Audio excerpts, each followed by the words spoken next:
faire connaître notre département, qui est un département situé dans le sud de la France, qui est malheureusement pas très connu et qui mérite d'être connu parce qu'on n'est pas très loin de la Méditerranée, à 1h30, donc on bénéficie d'un ensoleillement exceptionnel et puis des conditions de neige exceptionnelles. On dit que chez nous on a 300 jours de soleil par an et c'est vrai. On présente au public français et étranger, parce qu'on a beaucoup d'étrangers, la raquette, notre métier, qui est en partie la raquette à neige.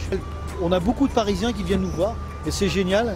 J'ai eu beaucoup de jeunes, des ados qui sont venus découvrir la raquette. C'est une très bonne chose que des adolescents parisiens de surcroît viennent faire de la raquette et ont envie de venir nous voir chez nous. Il y a donc un espace présentation de toutes les stations des Hautes-Alpes. Alors il y a plein de chalets avec tout le terroir haut alpin. Sans oublier le massot, il y en aura tellement à dire. Pas évident.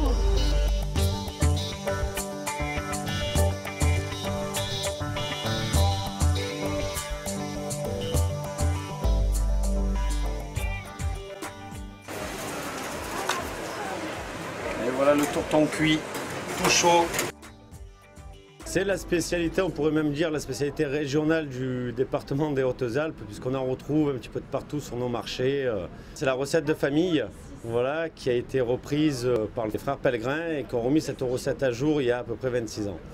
À l'origine, le tourton est une purée est fourrée avec une purée de pommes de terre, avec de la tombe de vache, un fin blanc de poireau et un petit peu d'oignon.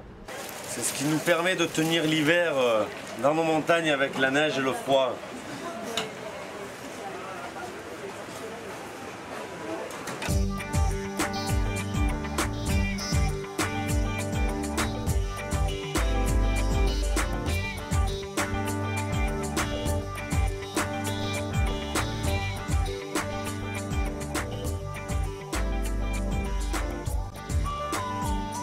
C'est un stand collectif qui est géré par la Chambre d'agriculture des Hautes-Alpes.